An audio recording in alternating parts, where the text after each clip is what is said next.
এই যে বৈদিক গদ্য সাহিত্য, তার ফার্স্ট স্টেজ আমরা লক্ষ্য করি। এখানে বলা আছে, দেখো, গদ্য কা প্রথমতয়া প্রয়োগ যজুর্বেদ কি সংহিতায়। তাহলে যজুর্বেদের বলতে এখানে আমরা বলেছিলাম কৃষ্ণ যজুর্বেদের কথা, এবং আর কি বলেছিলাম, কাঠক সংহিতার কথা বলেছিলাম, মনে পড়েছে, মৈত্রায়নীর কথা বলেছিলাম। এই সমস্ত সংহিতার কথা এখানে মিলছে। আর যজুর্বেদ মে গদ্য কা হি প্রয়োগ হ্যায় ইসে লিয়ে কাহা। তাহলে যজুর্বেদে কি আছে, মোটামুটি সবটাই গদ্যেই লেখা, বেশিরভাগটাই। সেই জন্য এরকম একটা লাইন আছে, লাইনটা কোট করে রাখো, মানে নোট করে রাখো। অনিয়তাক্ষর অনিয়ত অক্ষর অবসানম যজু। ঠিক আছে, অনিয়ত অক্ষর অবসানম যজু। একসাথে যদি বলি, অনিয়তাক্ষরাবসানম যজু। যজু মানে যজুর্বেদ, যেখানে অনিয়ত অক্ষর মানে আনকাউন্ট, মানে কোনো গণনা করা যাবে না এত অক্ষরের। কি স্যার আরেকবার বলুন, অনিয়ত অক্ষর যজুর্বেদ। হ্যাঁ, এইটার আগে কোট নোট করো আগে, অনিয়তাক্ষরাবসানম যজু, অর্থাৎ जहाँ पर अक्षरों के अवसान नियत ना हो, अक्षर की संख्या हेतु कोई बंदिश ना हो, ज्योति गति लय की बाध्यता ना हो, वह যজুর্বেদ है। এটা এর অর্থ এখানে বলা হয়েছে, মানে যেখানে কোনো অক্ষরের অবসান হয় না। অক্ষরের অবসান মানে শেষ হয়ে যাওয়া, অক্ষর বা বর্ণের কোনো শেষ নেই, যেখানে অক্ষরের কোনো সংখ্যা নেই। এগুলো আমরা কোথায় দেখি? এগুলো আমরা পদ্যে দেখি না, অক্ষর গণনা করা হয়, আমরা আগেও বলেছিলাম ছন্দগুলো অক্ষরে। তার মানে পরোক্ষেই বলতে চাই যেখানে কোনো কি, কোনো অক্ষর নেই, অক্ষরের গণনা নেই, অক্ষর তো থাকবে, অক্ষরের অবসান নেই বা ছন্দ নেই, কিংবা যেখানে জ্যোতি নেই, গতি নেই, লয় নেই, এদের দ্বারা কোনো বন্ধন নেই, তাকে আমরা এক কথাতে যজুর্বেদ বলবো। ঠিক আছে, এই লাইনটার এই মানে ক্লিয়ার, বোঝা গেল? কাকে যজুর্বেদ বলবো? যেখানে কোনো অক্ষরের অবসান নেই, শেষ নেই, কোনো অক্ষরের সংখ্যা কিছু নেই, বা জ্যোতি গতি লয় প্রভৃতির দ্বারা কোনো বন্ধন নেই, কোনো ছন্দের দ্বারা বদ্ধ নয়, সেটাকেই আমরা এক কথাতেই যজুর্বেদ বলবো। ঠিক আছে, আবার এরকমও অনেক সময় বলা হয় গদ্যাত্মক যজু, মানে গদ্য আত্মা যার, আত্মা মানে হচ্ছে প্রধান, গদ্যই হচ্ছে প্রধান যজুর্বেদে।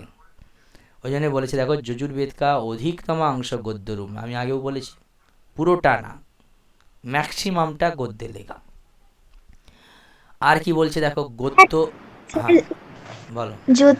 জ্যোতি গতি লয় দ্বারা, জ্যোতি গতি লয় দ্বারা আবদ্ধ নয়, বা জ্যোতি গতি লয়ের কোনো বাধ্যতা নেই যে থাকতেই হবে। কারণ আমরা এগুলো কিসে দেখি? ছন্দে দেখি। তা গদ্য সাহিত্য ছন্দের তো প্রয়োগ হয় না, সেই জন্য অক্ষরের কোনো সংখ্যা নেই, মানে এতটা 11টি অক্ষর, 15টি অক্ষর, 19টি অক্ষর, এগুলো তো একটা একটা ছন্দের অক্ষর আছে, চরণের একটা একটা শ্লোকের একটা একটা চরণের অক্ষর কাউন্টিং আছে, যে কোথাও থামতে হবে, কোথাও এইখানে কিছু নেই। এখানে জাস্ট একটা সেন্টেন্স শেষ হবে, তারপরে দাঁড়িয়ে কমা থাকতে পারে, ইয়ে থাকে, কিন্তু জ্যোতির প্রয়োগ নেই, গতির প্রয়োগ নেই, অক্ষর সংখ্যার কোনো নেই, হ্রস্ব দীর্ঘের কোনো বিচার নেই। একটা সাবলীলভাবে কবি বা লেখক যখন যেখানে চেয়েছেন সেটা প্রয়োগ করেছেন, তাকে এক কথাতে কি বলবো? যজু বলবো। তো এই সমস্ত কথাকে আরও সাধারণভাবে বলতে গিয়ে বলা হয় গদ্যাত্মক যজু। এটি গদ্যই যেখানে প্রধান হয় তাকেই আমরা যজুর্বেদ বলি। এরকম লাইন পরবর্তীকালের ব্যাখ্যাকারীদের বিভিন্ন ব্যাখ্যার মধ্যে এই লাইনগুলো আমরা দেখতে পাই। আর একটা কি বলেছে, গদ্য হতে হুয়ে ভি উস্কি শৈলী সরল হ্যাঁ তথাপি লালিত্য মে ন্যূনতা নেই হ্যাঁ। আর একটা আমরা আগের দিনই বলেছিলাম গদ্যের একটা বৈশিষ্ট্য কী হবে, সেটা সহজ সরলভাবে উপস্থাপিত হবে। আবার সহজ সরলভাবে উপস্থাপিত হচ্ছে ভাবলে এমন ভাবার কিছু নেই যে এখানে যাহা তাভাবে বলা আছে, এমন না, লালিত্য আছে এবং এটা সৌন্দর্য, লালিত্য একটা গুণ, সৌন্দর্য একটা আছে, ঠিক আছে। সেটা উপস্থাপনার ক্ষেত্রে ভাবা হয়েছে যাতে সেটা মানুষের মনকে ছুঁয়ে যায়, মানুষ যাতে ভালোবেসে পড়ে এবং তা থেকে তাদের রসবোধ হয়। সেই লালিত্য যে গুণ, সেই গুণটার কোনো ন্যূনতা নেই, কোনো কম বা ঘাটতি নেই, খামতি কিছু নেই। ক্লিয়ার? বৈদিক সংহিতা ব্রাহ্মণ গ্রন্থ, আমরা আগেও বলেছি, শুধু সংহিতাতেই নেই, এবং বৈদিক সংহিতার সঙ্গে সঙ্গে ব্রাহ্মণ গ্রন্থেও পাওয়া যায়, আরণ্যক গ্রন্থতেও পাওয়া যায় গদ্যকাব্যের অনেক প্রয়োগ। এখানে অথর্ববেদের একটি প্রয়োগের কথা বলা আছে, ঠিক আছে। আমরা আগেও এরকম কয়েকটা এক্সাম্পল দেখেছি, তোমরাও এখানে এই এক্সাম্পলটাকে পরে কোট করতে পারো, যে অথর্ববেদের কি অথর্ববেদের যে গদ্যের প্রয়োগ আমরা আছে বলে শুনলাম, তো তার একটি নিদর্শন। ব্রাহ্মণ গ্রন্থেও সেরকম গদ্যের অত্যন্ত চমৎকার চমৎকার প্রয়োগ এবং প্রয়োগ বহুলতা প্রাপ্ত হয়, মানে পাওয়া যায়। এখানে ছান্দোগ্য উপনিষদের একটি লাইনের কথা বলা আছে।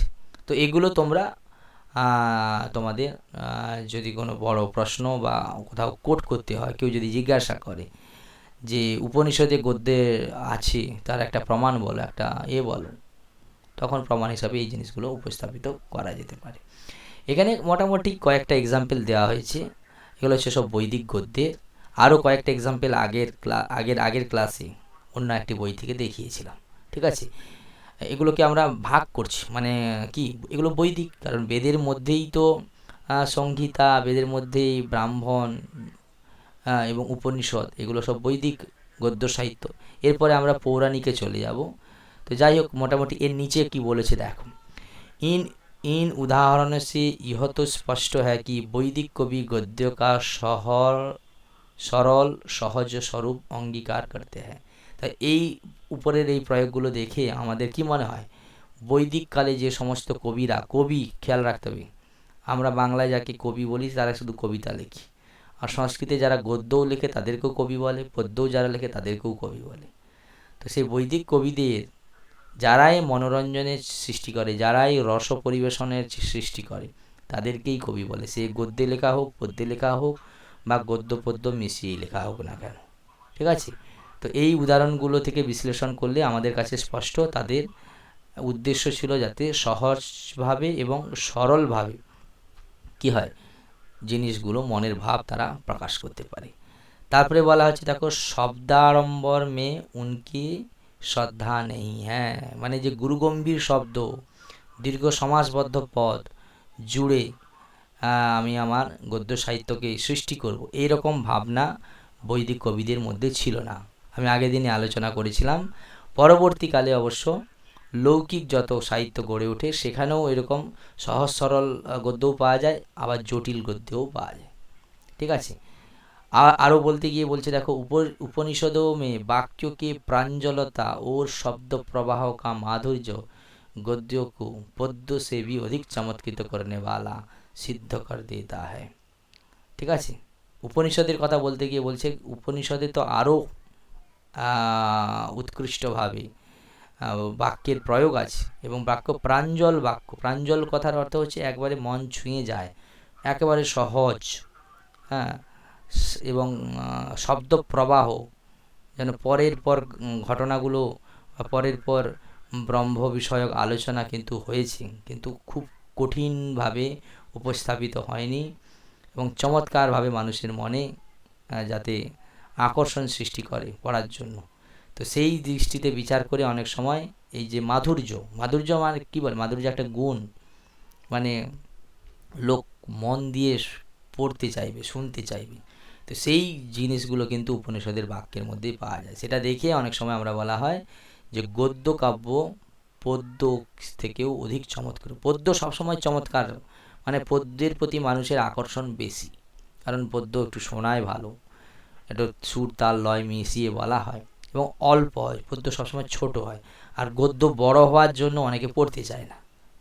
তা সত্ত্বেও বলছি, যদি আমরা উপনিষদের দিকে তাকাই, সেখানে এত সুন্দরভাবে শব্দগুলো, বাক্যগুলোর উপস্থাপিত হয়েছে, এবং যা মাধুর্য দেখা যায়, তা থেকে গদ্য থেকে পদ্য অনেক চমৎকার সৃষ্টি করে পাঠকের মনে।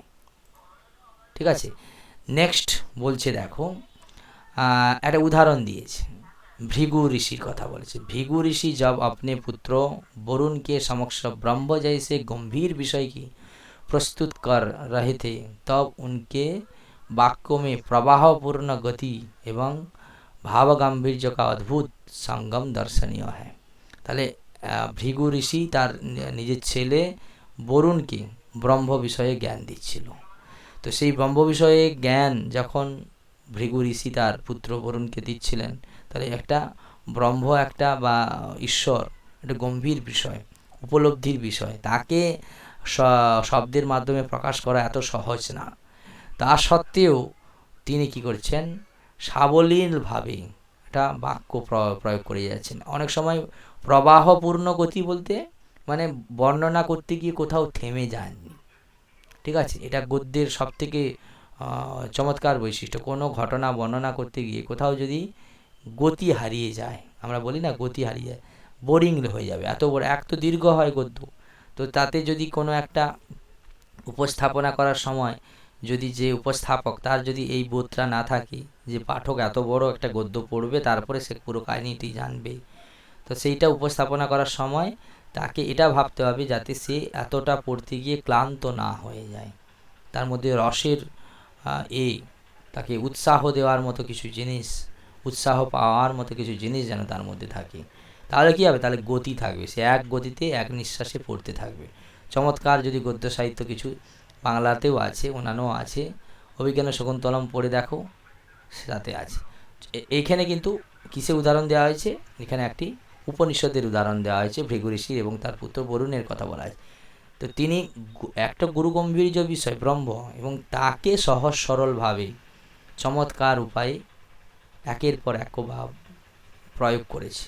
তো সেটার একটা উদাহরণ এখানে আছে। নমো ব্রহ্মাণে নমস্তে বায়ু তমেব প্রত্যক্ষম ব্রহ্মাসি ত্বমেব প্রত্যক্ষম ব্রহ্ম বদিষ্যামি ঋতম বদিষ্যামি সত্যম বদিষ্যামি তন্মাম অবতু তদ বক্তারম অবতু অবতু মাম অবতু বক্তারম।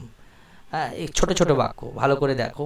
নমো ব্রহ্মণে, ব্রহ্মকে নমস্কার। নমস্তে বায়ু, বায়ুর উদ্দেশ্যে নমস্কার করছি।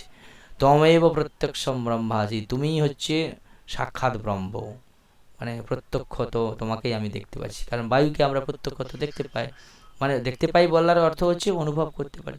তমেব প্রত্যক্ষম ব্রহ্ম বদিষ্যামি, তোমাকেই আমি সাক্ষাৎ ব্রহ্ম হিসাবে বলে থাকবো, তোমাকে সত্য বলে থাকবো, ঠিক আছে। তার মা অবতু, তুমি আমাদেরকে অবতু মানে রক্ষা করো।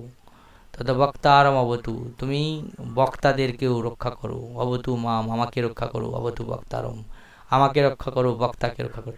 ভাষাটা যেন কি একবারে সাবলীলভাবে সহজ সরলভাবে ব্রহ্মকে উপস্থাপিত করেছে, কিন্তু ব্রহ্ম এত সহজ সরল বিষয়ে উপস্থাপন করার বিষয় না, তার সত্ত্বেও তিনি ভৃগু ঋষি করেছেন। তো এটা একটা চমৎকার গদ্যের একটি নিদর্শন। এই হচ্ছে মোটামুটি বৈদিক গদ্যের। আগেও অনেকগুলো এক্সাম্পল দিয়েছি, আরও কিছু এক্সাম্পল এটা তোমরা নোট করে রাখতে পারো। যদি চাও পরবর্তীকালে আমি বলেছি এই অংশটা তোমাদেরকে দিয়ে দেব, দেখতে পাবে। পৌরাণিক গদ্য, তাহলে বৈদিক কালের পর হচ্ছে পৌরাণিক কাল, ঠিক আছে। পৌরাণিক কালে কীরকম লেখা হয়েছে, বিভিন্ন পুরাণ আগেও আমরা আলোচনা করেছি। গদ্য লেখন কি সরল ও সহজ পরম্পরা পৌরাণিকও নে ভি স্বীকার হ্যাঁ। তাহলে দেখো বৈদিক কালেও আমরা সহজ সরলভাবে দেখেছি, তার পরবর্তী কাল হচ্ছে পৌরাণিক কাল। সে পৌরাণিক কালেও কিন্তু একই দুটো বৈশিষ্ট্য তারাও ধরে রেখেছেন, একটি সহজভাবে বলেছেন, সরলভাবে বলেছেন। সেই যে পরম্পরা বৈদিক কাল থেকে শুরু হয়েছিল, পৌরাণিক কালেও সেটি চলতে থাকে। তারপরে বলছেন দেখো, বস্তুত পৌরাণিক গদ্য লৌকিক গদ্য বন্ধকে সোপানভূত হ্যাঁ। খেয়াল করে রাখতে হবে, পৌরাণিক কাল কিন্তু বৈদিক কালের পরবর্তী হওয়ায় এখানেই কিন্তু কি প্রথম সংস্কৃত সাহিত্য, আধুনিক সংস্কৃত সাহিত্য যদি বলি, মানে লৌকিক সংস্কৃত সাহিত্য যদি বলি, পৌরাণিক কাল থেকেই কিন্তু শুরু হচ্ছে, ঠিক আছে। সেই পৌরাণিক কালে যখন শুরু হয়েছে, ওই জন্য এখানে বলেছে যত গদ্য আমরা পরবর্তীকালে লৌকিক গদ্য আমরা দেখব, যাদের কথা আমরা পরে আলোচনা করব, মান, সুবন্ধু, দণ্ডী, এদের প্রাথমিক স্টেজ কিন্তু এখান থেকেই শুরু হয়েছিল। সোপানভূত, সোপান মানে হচ্ছে সিঁড়ি, ঠিক আছে। তাহলে পৌরাণিক থেকেই কিন্তু लौकिक गद्येर प्रथम शुरू देखा जाए। कहीं कहीं पुराणों में भी अलंकारों का पक्षपात दृष्टिगत होता है, तथापि प्रसादोपेत भाषा से पौराणिक कवि समस्त गद्य के सौंदर्य के अलंकृत करता है। विष्णु पुराण का एक उदाहरण यहाँ द्रष्टव्य। এখানে আর কি বলেছে, কোথাও কোথাও অবশ্য পুরাণেও অলঙ্কারের প্রতি কি পক্ষপাত দেখানো হয়েছে, মানে পুরাণের অলঙ্কারটার দিকে একটু বেশি ঝোঁক থাকলেও প্রসাদোপেত ভাষা, প্রসাদোপেত ভাষা মানে রাজপ্রাসাদে যে সংস্কৃত ভাষা ছিল, সেই রাজপ্রাসাদের সংস্কৃত ভাষা থেকে পৌরাণিক কবিরা সমস্ত গদ্য সাহিত্যকে অলঙ্কার করানোর চেষ্টা করতেন। ঠিক আছে, সাধারণ মানুষ কিন্তু এই সমস্ত জিনিস বুঝতো না। কারণ হচ্ছে একটা, যখনই আমি এর মধ্যে গদ্য সাহিত্যের মধ্যে অলঙ্কার গুণ বাকি জিনিসগুলো আনার চেষ্টা করব, তখনই ভাষাটা একটু কঠিন হয়ে যাবে। ঠিক আছে, সহজ সরল ভাষা হয়েছিল ঠিকই, কিন্তু পুরাণে এসে কিছুটা কাঠিন্য আসা শুরু করে এবং আস্তে আস্তে একটি এলিট গ্রুপের ভাষা, মানে যারা খুব শিক্ষিত তাই সেই মানুষই একটু চর্চা করতে থাকে। পুরাণ কিন্তু আপামর জনসাধারণ ভাষা আস্তে আস্তে কমে যায়, একেবারে থাকে না এরকম নয়। ওই জন্য বলেছে অলঙ্কার কিন্তু সাধারণ পাঠকরা বুঝতে পারে না, একটু যাদের অলঙ্কার শাস্ত্রের জ্ঞান আছে, বোধ বিচার বুদ্ধি আছে, তারা জানত। এবং সেটা সেই কারণে আস্তে আস্তে পুরাণটা প্রাসাদোপেত ভাষা, মানে প্রাসাদে কার রাজারা থাকতো, রাজারা মন্ত্রীরা বা তার রাজপরিষদ বা সভাকবি, তারা যেন একটু আলোচনা করা শুরু করলো পৌরাণিক গদ্য নিয়ে। আম জনতার কাছ থেকে আস্তে আস্তে গদ্য সাহিত্য সরতে শুরু করলো। ঠিক আছে, কিন্তু তা সত্ত্বেও সৌন্দর্যের কোনো হানি হলো না। পৌরাণিক সমস্ত গদ্যকে সৌন্দর্যকে অলঙ্কৃত করছে। বিষ্ণু পুরাণের একটা উদাহরণ দেওয়া হয়েছে, যতৈব বেমনি বহ্নিপিণ্ডময়ম তমহম অপশ্যম তথৈব অদ্য অগ্রতো গতম অপিয়ত্র ভবতা কিঞ্চিৎ প্রসাদীকৃতম। এরকম করে বিষ্ণু পুরাণের একটি লাইন তোমরা উল্লেখ করতে পারো। পুরাণের আরও একটা আলোচনা আগে করেছি, যা সেটা সাহিত্যের ইতিহাস যেহেতু পড়ছি, কয়েকটা নিদর্শন দিলেই এনাফ, আর বাকি কিছু বলতে হবে। शास्त्रीय गद्य हिसाब पर स्टेपे की बोलছে দেখো, বৈদিক কালকে অনন্তর গদ্য সাহিত্যকে বিকাশ মে শাস্ত্রীয় মানে যেখানে একবারে অলঙ্কার শাস্ত্র, দর্শন শাস্ত্র, ব্যাকরণ শাস্ত্রের চর্চা হচ্ছে, সেই জায়গাতেও কিন্তু গদ্য সাহিত্য বহুল ব্যবহার হয়েছে। তার আমরা অনেকটা নিদর্শন আমরা আগের এতেও দেখিয়েছি, এখানেও সেই জিনিসটা নিয়ে একটু আলোচনা করছি। তাহলে বৈদিক কালের পর যখন গদ্য সাহিত্য আস্তে আস্তে বিকশিত হচ্ছে, পৌরাণিক যুগ অতিক্রান্ত হওয়ার পর দর্শন প্রস্থান বা দর্শন শুরু হলো, বিভিন্ন দর্শন চর্চা শুরু হলো। সেখানেও কিন্তু গদ্যের বিষয় মানে বিশাল প্রয়োগ, বিস্তৃত আলোচনা বা প্রয়োগ, গদ্যকে আশ্রয় করে দর্শনশাস্ত্র রচিত হওয়া হলো। এর মধ্যে কি আছে, অর্থ की अभिव्यक्ति के लक्ष्य करके प्रवृत्त इन दर्शन ग्रंथों में यद्यपि शब्द सौंदर्य और साहित्यिक सौंदर्य का अभाव होता है। এবার খেয়াল করে দেখো, তাহলে একটা সময় এখানে আমরা আলোচনা করলাম যে বৈদিক সাহিত্যর পরে যখন পৌরাণিক সাহিত্য, বৈদিক সাহিত্যতে একেবারে সহজ সরলভাবে ভাষাতে বলা হচ্ছে, উপনিষদ যুগেও সেম জিনিস আছে, কিন্তু পৌরাণিক সাহিত্যতে এসে একটু জটিলতা তৈরি হলো। জটিলতা মানে একটু কাব্যিক ঢঙে প্রয়োগ হচ্ছে, সাধারণ মানুষরা কিন্তু গদ্যের চর্চা কমিয়ে দিয়েছে, এটা আমরা দেখলাম। পরে যে আরও এগোলে যখন শাস্ত্রীয় চর্চা শুরু হলো, বিভিন্ন দর্শনের বিভিন্ন প্রস্থান শুরু হলো, ন্যায় বৈশেষিক সাংখ্য বেদ বাকি যে সমস্ত বেদান্ত প্রভৃতি দর্শনে যখন শুরু হলো, সেগুলো কিন্তু গদ্যে লেখা, কিন্তু সেই গদ্য কিন্তু আগের যে বৈশিষ্ট্য সহজভাবে এবং কি সরলভাবে উপস্থাপিত করা, এটা কিন্তু এই অংশ থেকে সরে এসে একেবারে ক্লিষ্ট পদের দর্শন আমরা এখানে দেখব। এই জন্য এখানে বলেছে দেখো, বৈদিক কালকে অনন্তর গদ্য সাহিত্য বিকাশ মে দর্শন প্রস্থান যখন এলো, ঠিক আছে, বিভিন্ন দার্শনিক গ্রন্থগুলো যখন রচনা হলো, তখন অভিব্যক্তিকেও লক্ষ্য করে কি, কারণ সেখানে মূল যেহেতু গুড়ো তত্ত্বটাই খুব কঠিন, সে কারণে কঠিন তত্ত্বকে আর উপস্থাপিত করা গেল না সহজ সরলভাবে, সংক্ষেপে। ঠিক আছে, তো সেই কারণে দর্শন গ্রন্থে কি দেখা গেল, শব্দ সৌন্দর্য এবং সাহিত্যিক সৌন্দর্যের অভাব লক্ষ্য করা গেল। শব্দ সৌন্দর্য মানে একটা মানুষ ভালোবেসে যে গদ্য সাহিত্য পড়বে, ভালোবেসে যে একটা কাহিনী বা কোনো গল্প, এই জিনিসটাই যখন অভাব হয়ে গেল, ভেতরের ছোট ছোট বিষয় যখন আলোচিত, গূঢ় তাত্ত্বিক বিষয়, পাণ্ডিত্যপূর্ণ আলোচনা শুরু হলো, তখন সৌন্দর্য হারিয়ে গেল। কে? শব্দতার সৌন্দর্য হারিয়ে গেল। গদ্য আর সেই চার্মিং দিকটা থাকলো না। মানুষ গদ্য যারা পড়তে চায় তারা পড়ে, ভালোবেসে পড়লো না।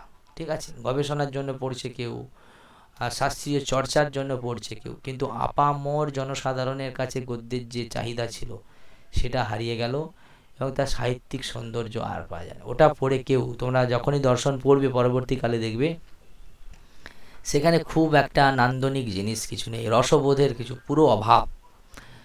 কিন্তু তা বলে কি এই সাহিত্যগুলোর কোনো খ্যাতি অর্জন করেনি, কিংবা এদের কোনো কি জগতে অবদান কিছু ছিল না? অবদান সব ছিল, এবং এগুলোও একটি একটি কালজয়ী রচনা। কিন্তু সাবলীলতা হারিয়ে গেল, সহজ সরল ভাব মনোভাব যেটা নিয়ে মানুষ পড়তো জানতো, সেই জিনিসটা চলে গেল, সৌন্দর্য হারিয়ে গেল, একটি গুরুগম্ভীর বিষয়ে রূপে হলো। তথাপি ইনকি ভাবাভিব্যঞ্জকতা কভি ভি বাধিত নেই হতি। ভাবাভিব্যঞ্জকতা মানে যারা পড়তে পারতো, যাদের বুদ্ধি থাকতো, যারা চর্চা করত, বৌদ্ধিক চর্চা করত, তাদের ক্ষেত্রে উৎকৃষ্ট গ্রন্থ এগুলো হয়ে গেল। বোঝা গেছে? একটা সময় জনসাধারণের সাহিত্য গ্রন্থ আস্তে আস্তে একটা এলিট গ্রুপের, যে শিক্ষিত গ্রুপের একটা গ্রন্থ বা গদ্য সাহিত্য হয়ে গেল। যেমন আমরা পরে দেখব জয়ন্ত ভট্টাচার্য সে কুছ প্রবুদ্ধ লেখক নিরস বিষয় মে ভি কৃষি সংবাদাত্মকা উৎপন্ন করে। কিন্তু আবার এর মধ্যেও দেখা গেছে যে সবই যে কাঠখোট্টা বিষয় নিয়ে গদ্য রচনা হচ্ছে, কোথায় শাস্ত্রীয় গদ্য, এমন না। জয়ন্ত ভট্টের মতো একজন লোক, আমি বলেছিলাম ন্যায়মঞ্জরি গ্রন্থ লিখছেন, সেখানে কিন্তু খুবই নিরস বিষয় আলোচনা হচ্ছে, কিন্তু উপস্থাপনা করার সময় কিন্তু তিনি খুবই সরসভাবে উপস্থাপিত করেন। আমরা যদি মহাভাষ্য দেখি, মহাভাষ্যও সেম জিনিস, ব্যাকরণের মতো খুব গম্ভীর বিষয়কেও তিনি চমৎকার হাসি ঠাট্টার মাধ্যমে, যেন কথোপকথনের মাধ্যমে গুরু শিষ্যের মধ্যে কথা হচ্ছে এইরকম মাধ্যমে উপস্থাপনা করার চেষ্টা করে। যে সংবাদাত্মকা মানে সংবাদ, ডায়লগ বলে, তুমি একটা প্রশ্ন করছো, আমি তার উত্তর একটা দিচ্ছি, এরকমভাবে কিন্তু এগোতে থাকলো। যার ফলে কিন্তু তাদের একেবারে যে কঠিন নিরস জিনিস সেটা আস্তে আস্তে কিছুটা সরস।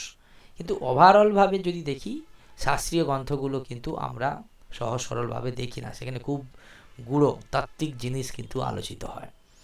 যেমন এখানে কয়েকটা এক্সাম্পল দিয়েছে, দেখো মহর্ষি পতঞ্জলিকে ভাষ্যমে, আমরা আগেও বলেছি সবর স্বামীর সবর ভাষ্য মীমাংসা দর্শনের উপর, শঙ্করাচার্যের ব্রহ্মসূত্র শঙ্কর ভাষ্য, জয়ন্ত ভট্টের ন্যায়মঞ্জরি, এই বইগুলোর নাম মনে রাখবে, ঠিক আছে?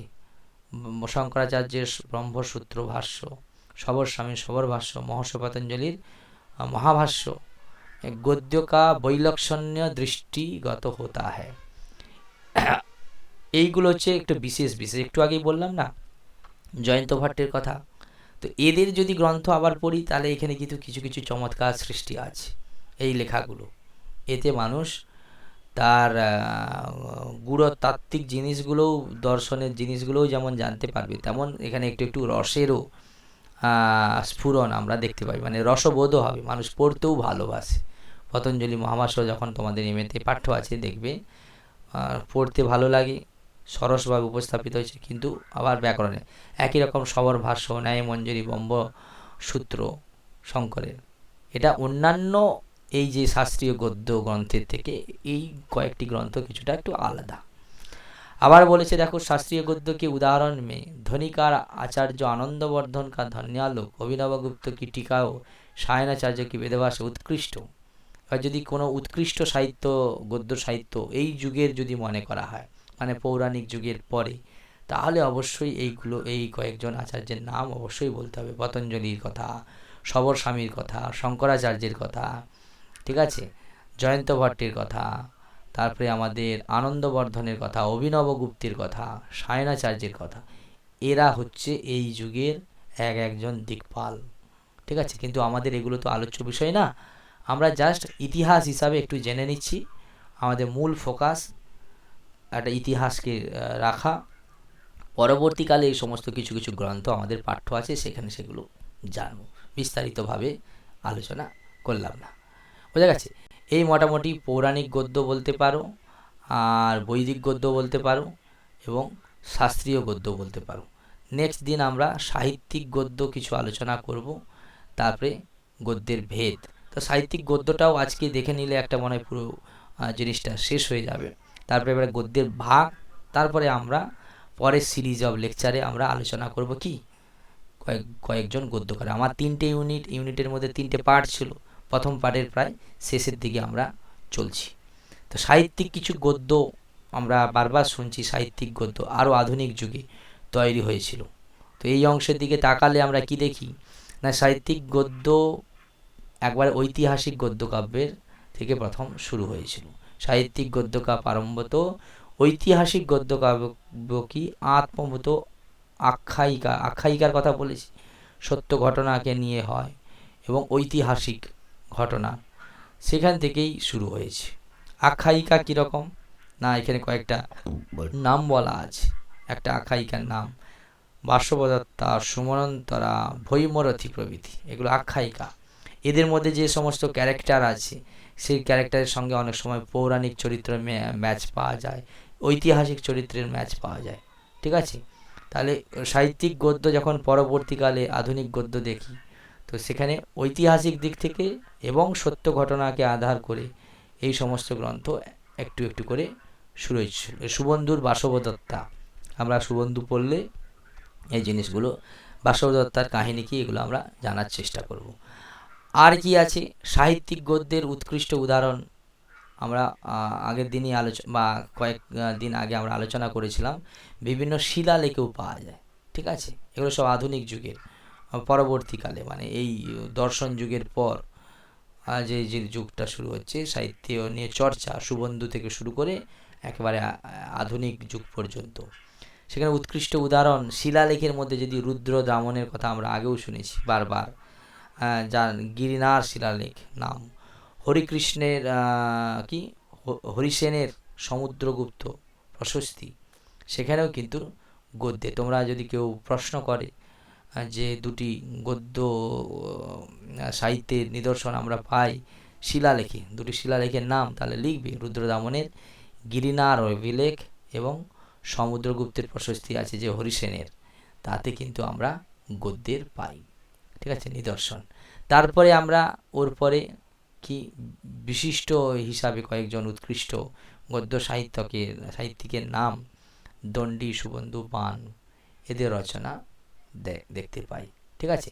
তাহলে এখানে এসে সারমর্ম হচ্ছে গদ্য সাহিত্যের সব থেকে রুচিকর, মানে রোচক প্রস্তুতি মানে পাঠকের হৃদয়কে ছুঁয়ে যায়, সেটা কথা সাহিত্য পড়লে। ঠিক আছে? কথা সাহিত্য মানে রুচি, যখন কল্পনা বেশি হবে সেই জিনিস আমাদের পড়তে ভালো লাগে। ঠিক আছে? আখ্যায়িকাকে পড়তে গেলে কি হয়, অতটাই নাই, কারণ সেখানে কবিকে মাথাতে রাখতে হয় যে বিষয়টা, মূল যে বিষয় সেটা, যেহেতু আখ্যায়িকাটা হচ্ছে সত্য ঘটনাকে খুব একটা বিকৃত করতে পারে না। আর কথা সাহিত্যে কবির পুরো স্বাধীনতা থাকে, যা যেমন তার মাথায়, যেমন তার বুদ্ধিতে কল্পনা এসছে, তেমনই তিনি লিখে গিয়েছেন। সেখানে কোনো বাদ বিচার নেই, সেখানে কোনো সীমা নেই। কিন্তু আখ্যায়িকা লেখার সময় তাকে ভাবতে হয়েছে, কল্পনা করতে করতে আমি যেন মূল ঘটনাই না চেঞ্জ করে দিই। আবার কি বলেছে, পুরাণ সাহিত্য অভি আখ্যান কথা आदि प्राप्त है, तथापि सुबंध की बाष्पदत्ता नाम की कथा रचना ही संस्कृत साहित्य में प्रथम कथा के नाम। তাহলে কথা সাহিত্যের প্রথম যদি আমরা দেখি, ঠিক আছে, কথা আর আখ্যায়িকা মানে কল্পিত কাহিনীর প্রথম নিদর্শন আধুনিক যুগের যদি বলি, তাহলে অবশ্যই সুবন্ধুর লেখা বাসবদত্তার নাম পাওয়া যায়। ঠিক আছে? আখ্যানের দিক থেকে যদি বলি তাহলে পৌরাণিক, কারণ পুরাণকে আমরা সত্য ঘটনা, পুরাণকে আমরা ঐতিহাসিক বলে মনে করি। ডিবেট আছে, কেউ কেউ মনে করে না, পুরাণকেও মনে করে কল্পিত কাহিনীতে লেখা, কিন্তু অনেকেই আবার পরবর্তীকালে বিচার করে দেখিয়েছেন গবেষকেরা, পুরাণও হচ্ছে রামায়ণ মহাভারতের মতো সত্য ঘটনাকে অবলম্বন করে লেখা। ঠিক আছে, কারণ সেখানে যে সমস্ত জনপদ, যে সমস্ত রাজাদের কাহিনী লেখা হয়েছে সেটাকে অস্বীকার করা যায় না এবং পরবর্তীকালে। তো সেই কারণে পুরাণটা আখ্যানের দিক থেকে আর কথার দিক থেকে যদি প্রাচীন মানে আধুনিক যুগের প্রথম গদ্য সাহিত্য বলি, তাহলে অবশ্যই সুবন্ধুর নাম আমরা বলতে পারি। এই হচ্ছে মোটামুটি গদ্য সাহিত্যের একটা